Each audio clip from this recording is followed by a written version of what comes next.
My name is Franklin Ward. 74. Retired, though that word never felt accurate.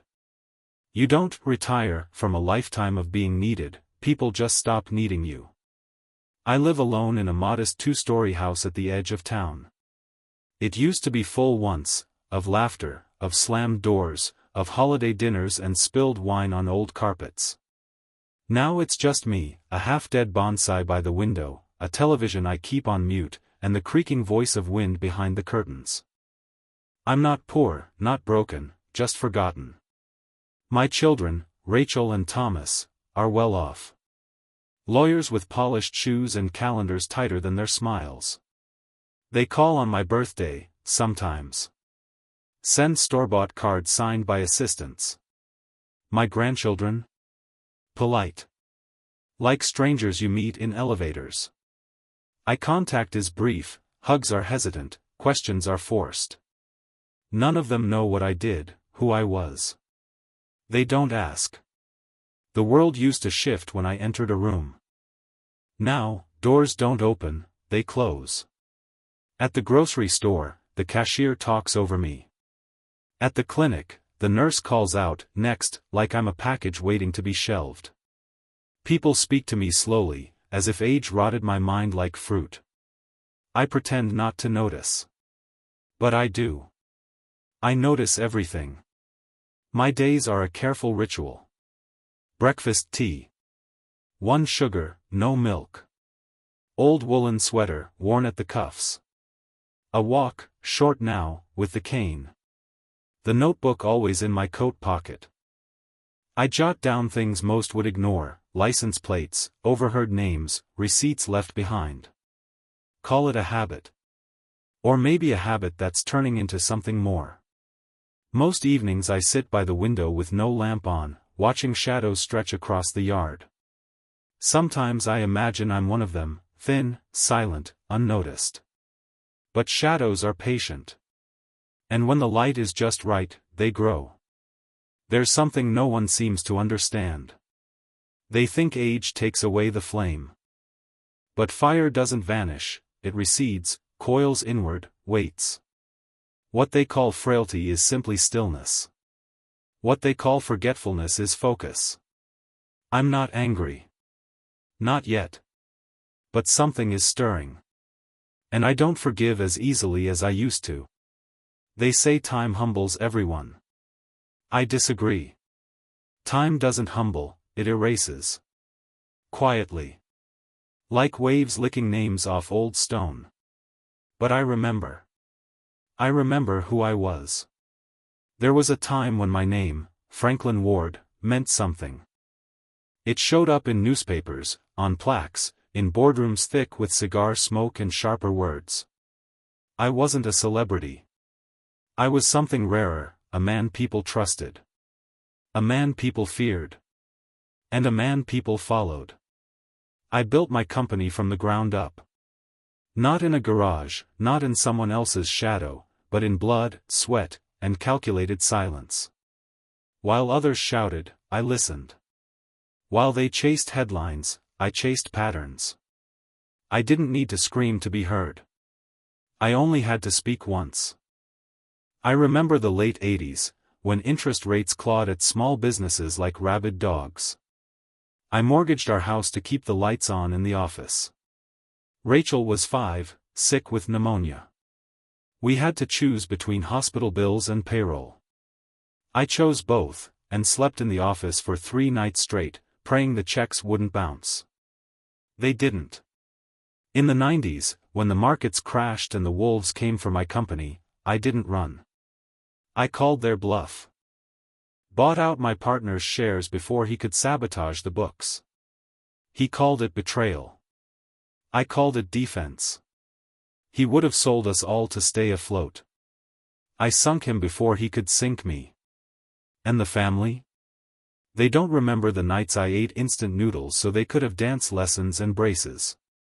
They don't remember the 12-hour days, the missed birthdays, the arguments behind closed doors where I fought tooth and nail to keep our world spinning. But they remember the one time I raised my voice. The one time I forgot a birthday. The one time I said no. Now, they call me stubborn. Outdated. But I once negotiated contracts that saved 100 jobs.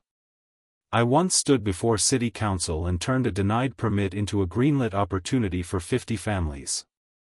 I once mentored men who now run multi-million-dollar firms. They used to call me the spine of the city.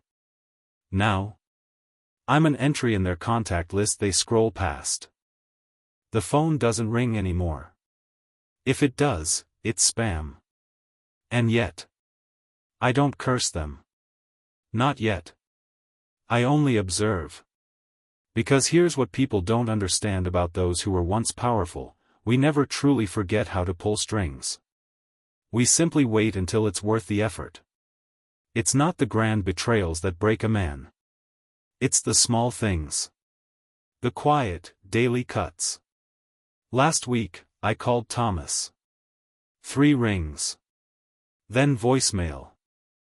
I left a message, asked if he could help me figure out the new pharmacy app. Nothing urgent. Just something simple. He texted back 2 days later. Busy week. Ask Rachel, she's better with tech. I never did. She wouldn't answer either. A few days ago, I tried to carry 2 grocery bags home. The arthritis in my left hand flared up halfway down the block. One of the bags split.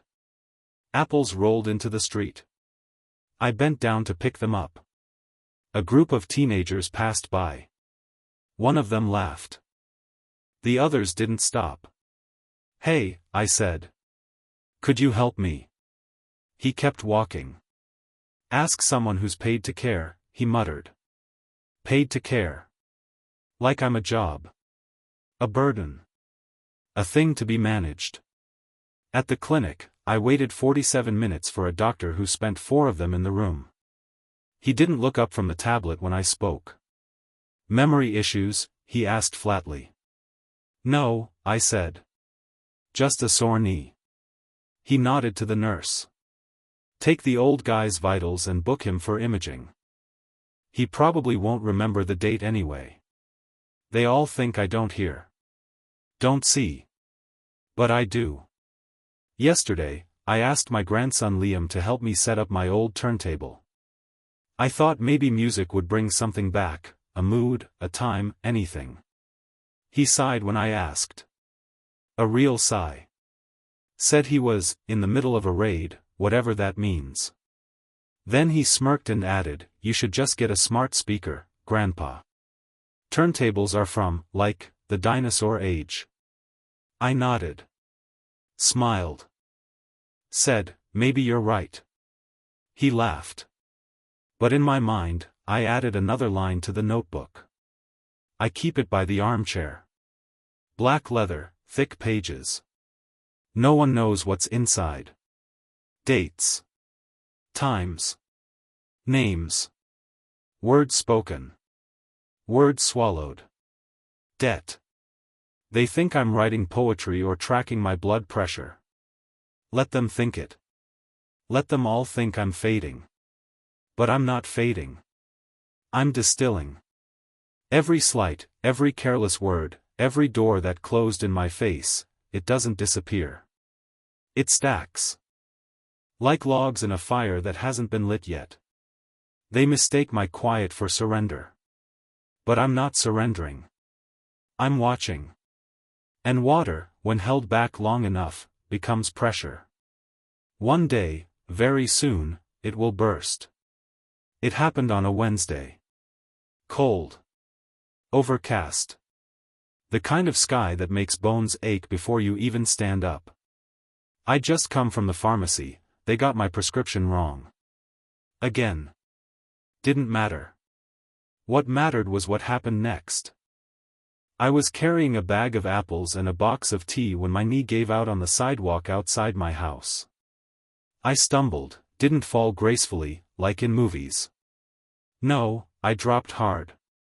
Groceries burst across the pavement. My palms scraped the concrete. My cane spun out of reach. And I heard them. 2 men. Mid-30s. Laughing. Not cruelly, not even directly at me. Just, dismissively, like I wasn't worth real emotion. Help him, one said to the other. No one helped me with my grandpa. Let someone else deal with it. Then, the word. Old people are just dead weight, man. I didn't speak. Didn't yell. Didn't move. Something inside me clicked. It wasn't rage. It wasn't despair. It was colder than that. Cleaner. I waited for them to walk away. Picked myself up slowly. Quietly. Like a man closing a book he would never open again. When I got home, I didn't make tea. I went to the study. Opened the bottom drawer. There, under old tax folders and photo albums, was the safe. I hadn't touched it in over a decade. Code still worked. Inside was the burner phone. An old contact book. 3 flash drives. And a list of names that never should have existed, but did. Memories came back like a flood. Not the kind you cry over. The kind that drowns. You see, before the public persona, before the pillar of the community image, I was a strategist. Not just in business. In people. I read them. Predicted them. Learned where they cracked and how to press gently until the entire facade collapsed. And I never truly forgot that. I just chose to stop using it. Until now. I sat down at my desk, placed the burner on the table, and slid the contact book toward me. There were names in there no one else had. Men I had saved. Women I had protected. People who owed me more than they could ever repay. And favors don't expire. They just wait to be collected. In the next days, I made calls. Quietly. One at a time. No names. Only voices. I didn't ask for violence. I asked for access. Information. Timing. Openings. I reached out to old tech contacts, the ones who built systems meant to be untraceable. One of them still owed me his company. Another owed me his life. While Rachel thought I was losing my mind, I was rebuilding an old network. While Thomas ignored my calls, I had a man in finance feed me discreet reports on his portfolio, his shell companies, his secrets. One by one, pieces of a new game began to slide into place. I wasn't the victim anymore. I was the architect. And the world that forgot me was about to remember. They thought I'd vanished. That I was just a whisper at the edge of their world, harmless, confused, fading. They were wrong. I became the silence between their heartbeats. The delay before an email loads. The static in a phone call. The thing just out of view that feels like it's watching. I struck first at the weakest link, Thomas. For years, he lived behind a facade of tailored suits and polished veneers, but I knew where the cracks were. Knew about the fund in the Cayman Islands. Knew how he funneled donations from clients through shell nonprofits. I had the documents, the routing slips. He never deleted anything, just renamed the files. It started small, a leak. An anonymous tip to an investigative reporter I once saved from a career-ending scandal. The story hit 2 weeks later. He tried to spin it. Blamed a partner. But the pressure mounted, clients withdrew, regulators knocked, his name trended for all the wrong reasons. Then the board voted. He was out. Rachel was next. Not because she hurt me worst, but because she knew better, and chose silence. I had access to the private correspondence from her firm, all thanks to a former IT security chief I helped relocate during a messy divorce a decade ago. Back then, I gave him a new identity. Now, I just asked for a favor. One email was all it took. A cold, unsympathetic thread about a client's mental breakdown, get them to sign, or let them sink. No time for sympathy. I had that email accidentally forwarded to the client's PR team. The result? Rachel's firm dropped her like a hot coal. Sponsors pulled out. Clients demanded statements. No apology could fix the optics. And she didn't even know it was me. Liam, the grandson who smirked and called me a dinosaur? He was about to sign a major deal with a streaming company for a gaming sponsorship. I didn't need to destroy him. Just humiliate him. An anonymous account posted screenshots of his group chats, crude jokes, private insults, ego-filled rants. All real. All stupid. All his. They went viral in hours. The company dropped him the next day. And me?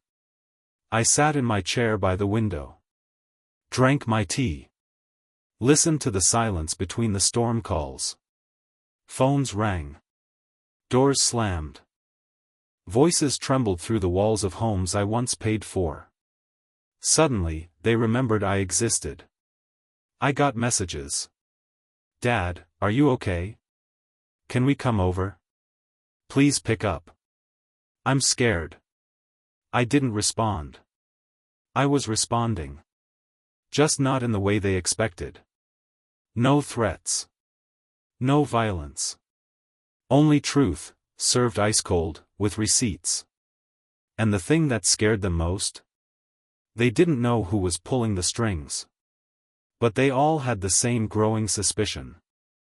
A quiet terror that maybe, just maybe, the old man wasn't gone. He was watching. He was calculating. He was back. Power doesn't announce itself. It settles. The house filled again, not with laughter, but with caution. Rachel arrived first. Then Thomas. Then the grandchildren, hovering behind them like witnesses at a trial no one wanted to attend. No one sat down until I did. They looked smaller than I remembered. Not poorer, just exposed. When masks fall, people shrink. That's a truth I learned long ago. I don't understand, Rachel finally said. Her voice cracked, rehearsed. Everything just collapsed. I said nothing. Thomas kept glancing at my desk. At the notebook. At the drawer beneath it. Sweat traced his collar. Liam wouldn't meet my eyes. Silence stretched. It always does when people are forced to sit with themselves. You should be careful, Thomas said finally. Stress like this, at your age. That was when I looked at him. Not with anger. Not with triumph. With clarity. And something in that look, something old, sharp, unmistakable, made him stop speaking. They didn't accuse me. They didn't thank me. They knew. That night, after they left, I opened my notebook for the last time. They thought age made me harmless. It didn't. It made me precise. I didn't destroy them. I removed the lies they hid behind. This wasn't revenge. It was balance. The next morning, the world felt different. Not kinder. Just, honest. At the store, the cashier looked up. At the clinic, the doctor listened. On the street, someone helped me pick up a dropped bag without being asked. Respect didn't return because they loved me. It returned because something shifted. Old age isn't the end of strength. It's the moment when illusions die, and vision sharpens. I am still here. Still watching. Still remembering. And now, so do they. Subscribe and like this video, more interesting revenge stories of elderly people coming soon.